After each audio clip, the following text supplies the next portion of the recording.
காலை வணக்கம். நான் இன்னைக்கு ரொம்ப ஈஸியான வித்தியாசமான ஒரு சாகோ டெசர்ட் தான் பண்ண போகிறேன். அதுக்காக ஃபஸ்ட்டு ஒரு 1½ டம்ளர் பால் நான் சூடு பண்ண வச்சுருக்கிறேன். பால் சூடு பண்ண வச்சுட்டேன். பக்கத்து ஸ்டவ்வில் 1 ஹவர் ஊற வச்சுருந்த ஜவ்வரிசியை வேக வச்சுட்டேன். ஜவ்வரிசி அடி பிடிக்காமல் இருக்க நாம் அப்பப்போ கிளறி விட்டுக்கலாம். இப்போ ஜவ்வரிசியை வேக வச்சுட்டேன். பக்கத்து ஸ்டவ்வில் வச்ச பால் நல்லாவே சூடாயிருச்சு. இப்போது இந்த டைமில் இந்த பால் கூட நான் அகர் அகர் ஆட் பண்ண போகிறேன். அகர் அகருங்கிறது வேறு எதுவும் கிடையாதுங்க, கடல் பாசி சொல்லுவோம் தானே, அதுதான் அகர் அகர். அதை குட்டி குட்டி பீஸாக கட் பண்ணி நான் இது கூட சேர்த்துட்டு இதை நல்லா மிக்ஸ் பண்ணி விட்டுக்கலாம். அது நல்லா கரையிற வரைக்கும் நல்லா அதை மிக்ஸ் பண்ணி விட்டுக்கலாம். அகர் அகர் ரொம்ப நல்லது, நம்மளோட உடம்பு சூட்டை இறக்குறதுக்கு, நம்மளோட வயிற்று சூட்டை இறக்குறதுக்குமே ரொம்ப நல்ல ஒரு பொருள் தான் இந்த அகர் அகர். அகர் அகர் நமக்கு எப்படி பண்ணி சாப்பிட விருப்பமோ அந்த மாதிரி நம்ம பண்ணி சாப்பிட்டுக்கலாம். இப்போ நான் நல்லா மிக்ஸ் பண்ணிவிட்டேன். அகர் அகர் நல்லாவே மெல்ட் ஆகிடுச்சு. இது கூட இப்போ நமக்கு தேவையான ஃப்ளேவரில் என்ன ஃப்ளேவர் வேணுமோ அந்த ஃப்ளேவர் எசன்ஸ் நாம் இது கூட ஆட் பண்ணிக்கலாம். சாக்லேட்டாக இருக்கலாம், வெண்ணிலா, ஸ்ட்ராபெரி, பனானா எசன்ஸ், எதானாலும் உங்கள் டேஸ்ட்டுக்கு ஏற்ப நீங்கள் சேர்த்துக்கோங்க. நான் இன்றைக்கி இதோட ரூ அஃப்ஸா தான் ஆட் பண்ண போகிறேன். ரூ அஃப்ஸாங்கிறது வேறு எதுவும் கிடையாதுங்க, சேம் ரோஸ் மில்க் மாதிரி தான். இப்போ ஜவ்வரிசி முக்கால் பதம் வெந்துடுச்சு. இன்னும் ஒரு 10 நிமிஷம் நாம் அப்படியே ஒரு மீடியம் ஃப்ளேமில் விட்டோன்னா கரெக்டான பதத்துக்கு ஜவ்வரிசி ரெடி ஆயிரும். இப்போது நான் இந்த மில்க்கு கூட ரூ அஃப்ஸா ஆட் பண்ண போகிறேன். அந்த ரூ அஃப்ஸா பாட்டிலோட லிட்டு போட்டு 2 லிட்டு ஆட் பண்ணிவிட்டு நல்லாவே மிக்ஸ் பண்ணி விட்டுட்டேன். இங்கே அதிகமாக நோன்பு திறக்கிற டைமில் இந்த ரூ அஃப்ஸா யூஸ் பண்ணுவாங்க.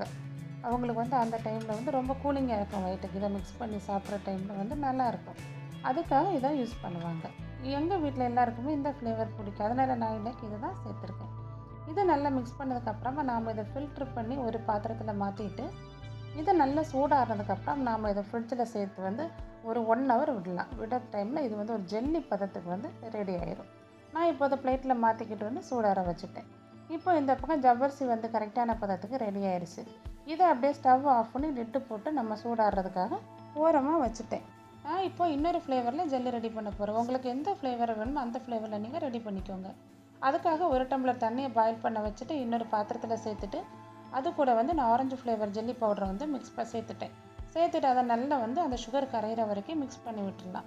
இது நல்லா மிக்ஸ் ஆன உடனே 1 டம்ளர் கோல்டு வாட்டரை சேர்த்துட்டேன். இது கூடவே கோல்டு வாட்டர் ஆட் பண்ணனால இதுவுமே சீக்கிரமே ஆறிடும். இது ஆறினதுக்கப்புறமா நான் 1 ஹவர் ஃப்ரிட்ஜில் ஸ்டோர் பண்ண போகிறேன். அப்போ தான் இதுவும் கரெக்டான ஜெல்லி பதத்துக்கு வந்துடும். இப்போது சாகோ டெசர்ட்டுக்கு தேவையான ஃப்ரூட்ஸ் என்னென்னு பார்த்துக்கலாம். நான் இன்றைக்கி ஒரு ஆப்பிள், ஒரு பொமிக்ரானட், கொஞ்சமாக க்ரீன் கிரேப்ஸு, கொஞ்சமாக ரெட் கிரேப்ஸ் எடுத்துருக்கேன். உங்களுக்கு எந்தெந்த ஃப்ரூட்ஸ் பிடிக்குமோ அந்தந்த ஃப்ரூட்ஸ் எல்லாம் ஆட் பண்ணிக்கலாம். பனானா, பப்பாயா, மேங்கோ எது வேணாலும் ஆட் பண்ணிக்கலாம். ஃபஸ்ட்டு நான் க்ரீன் கிரேப்ஸை கட் பண்ணுறேன். நமக்கு எந்த ஷேப்பில் வேணுமோ அந்த ஷேப்பில் உங்கள் விருப்பப்பட்ட ஷேப்புக்கு கட் பண்ணிக்கோங்க.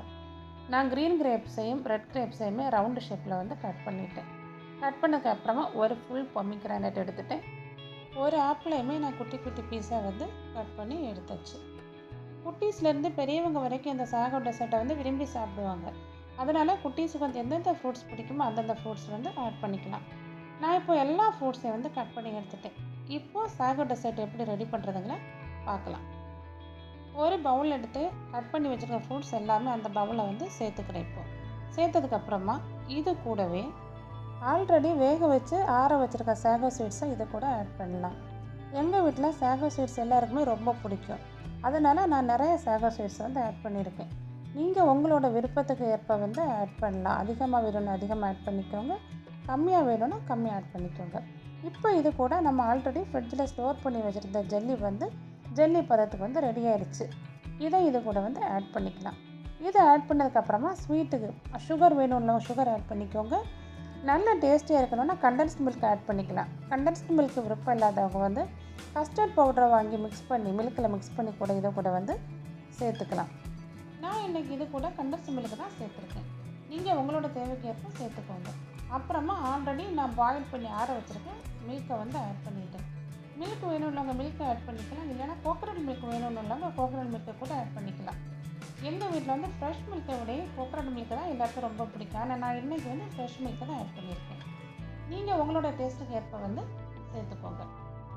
இப்போது நல்ல டேஸ்டியான எம்மியான சாகோ டெசர்ட் ரெடி ஆயிடுச்சு. நீங்கள் உங்கள் வீட்டில் ஏதாவது function, birthday party, wedding anniversary இந்த மாதிரி ஏதாவது ஃபங்க்ஷன் வர டைமில் எப்போவுமே ஒன்றே மாதிரி பாயாசம், ஸ்வீட்டு, கேசரி அப்படின்னு பண்ணுறதுக்கு பதிலாக இந்த மாதிரி டிஃப்ரெண்டான டெசர்ட்டை நீங்கள் ஒரு தடவை வந்து ட்ரை பண்ணி பாருங்கள். சின்ன குழந்தைங்கள்லேருந்து பெரியவங்க வரைக்கும் ரொம்ப விரும்பி சாப்பிடுவாங்க இந்த டெசர்ட். இதை நீங்களும் உங்கள் வீட்டில் ட்ரை பண்ணி பார்த்துட்டு எப்படி வந்துருச்சுங்கிறத கமெண்ட் பாக்ஸில் வந்து கமெண்ட் பண்ணுங்கள். என்னோடய வீடியோ உங்களுக்கு பிடிச்சிருந்தா லைக் அண்ட் ஷேர் பண்ணிக்கோங்க. என்னோடய சேனலை சப்ஸ்கிரைப் பண்ணாதவங்க சப்ஸ்கிரைப் பண்ணிக்கோங்க. Thanks for